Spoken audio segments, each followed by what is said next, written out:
Friends welcome to my YouTube channel. Friends जब हम DDA का कोई फ्लैट जो है ऑनलाइन बुक करते हैं तो वहाँ पे हमें अपनी कुछ डिटेल्स देनी होती है, जैसे कि नाम, फादर नेम, आपका एड्रेस, आपकी बैंक डिटेल। तो ये सब कुछ पर्टिकुलर्स आपको देने होते हैं डीडीए के फ्लैट की बुकिंग के समय। फ्रेंड्स यदि हम अपने दिए हुए जो पर्टिकुलर्स है उसमें किसी भी तरह की मिस्टेक कर देते हैं, सपोज डेट कोई स्पेलिंग मिस्टेक हो गई या फिर एड्रेस में कुछ गलती हो गई, तो हम उस मिस्टेक को करेक्ट करवा सकते हैं डीडीए का डिमांड लेटर आने के बाद। करेक्शन के लिए हम ऑनलाइन ही डिटेल फिल कर लेते हैं, उसके बाद वो करेक्शन डीडीए अप्रूव कर देता है। लेकिन फ्रेंड्स आज की वीडियो में मैं आपको एक ऐसा केस बताने जा रहा हूँ जो कि थोड़ा अलग है, थोड़ा हट के है। Friends DDA Diwali special housing scheme 2023 में एक पर्सन ने फास्ट कम फास्ट सर्व के थ्रू एक फ्लैट की बुकिंग की थी। फास्ट कम फास्ट सर्व के फेज 3 में रोहिणी सेक्टर 34 के LIG फ्लैट की बुकिंग की थी।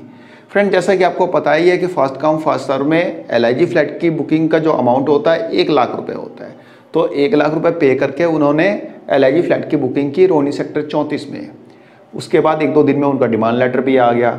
डिमांड लेटर आने के बाद वह जब फ्लैट की जो पेमेंट करने के लिए गए, जैसा कि आपको पता ही है कि फ्लैट की पेमेंट के लिए चालान जनरेट करना होता है डीडीए की वेबसाइट पे ऑनलाइन। तो ऑनलाइन ही चालान जनरेट करने गए तो वहाँ पे जब उनको फाइल नंबर वहाँ पे डालना था, जैसा कि आपको पता ही है कि फाइल नंबर डालते समय जैसे ही हम अपना फाइल नंबर डालते हैं हमारी जो पर्टिकुलर्स होते हैं, हमारी जो डिटेल होती है वह अपने आप ही ऑटो पॉपुलेटेड हो जाती है, मतलब अपने आप ही आ जाती है फाइल नंबर डालते ही। लेकिन जब वह फाइल नंबर डालने गए तो उनको तो उनके डिमांड लेटर पे फाइल नंबर ही नहीं दिखा। डीडीए ने अपना डिमांड लेटर तो इशू कर दिया लेकिन उस डिमांड लेटर पे फाइल नंबर ही नहीं मेंशन किया। अब आप ही बताइए कि बिना फाइल नंबर के वे पेमेंट कैसे करेंगे? बिना फाइल नंबर के तो चालान जनरेट होगा ही नहीं, लेकिन डीडीए ने अपने डिमांड लेटर पे फाइल नंबर लिखा ही नहीं था। फ्रेंड जैसा कि आप देख सकते हैं डीडीए का डिमांड लेटर है, आप यहाँ पे देखेंगे कि फाइल नंबर यहाँ पे मेंशन नहीं है, फाइल नंबर ही नहीं है। अब बिना फाइल नंबर के जो अलॉटी है पेमेंट कैसे करेगा? उन्होंने इस इशू के रिगार्डिंग डीडीए के कॉल सेंटर पे बात की, वहाँ पे कस्टमर केयर एग्जीक्यूटिव से बात की। उसके बाद उन्होंने डीडीए के अधिकारियों को मेल किया। उसके बाद इवन वे चले गए विकास सदन गए तो वहाँ पे डीडीए के कर्मचारियों और अधिकारियों से मिले, लेकिन वहाँ पे भी उनका काम नहीं हो पाया।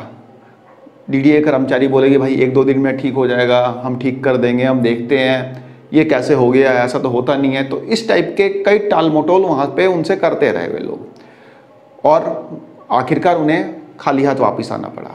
जब वे अपना कंसर्न लेके विकास सदन गए तो विकास सदन में डीडीए के जो कर्मचारी थे वह एक्सपेक्ट कर रहे थे कि जो अलॉटी है यानी जिसने फ्लैट की बुकिंग की है वो कुछ पैसे वगैरह दे दे, यानी रिश्वत का वो एक्सपेक्टेशन कर रहे थे कि रिश्वत की कुछ पेशकश करे। लेकिन उन्होंने ऐसा नहीं किया और उनका काम भी नहीं हुआ और अब वो परेशान है कि फाइल नंबर कहाँ से मिलेगा। असली प्रॉब्लम यह है कि फ्लैट मिले या ना मिले उससे कोई फ़र्क नहीं पड़ता, लेकिन जो 1 लाख रुपए फंस गए और उसके साथ जो अपना टाइम वेस्ट कर रहे हैं, छुट्टी करके गए होंगे विकास सदन, भाई वर्किंग डेज में ही गए होंगे ना, तो जो टाइम वेस्ट हो रहा है, जो पैसा गया, जो मेंटली हरेस हो रहे हैं, तो ये सारी प्रॉब्लम ज़्यादा है। तो इस टाइप से तो डीडीए की हरकतें हैं।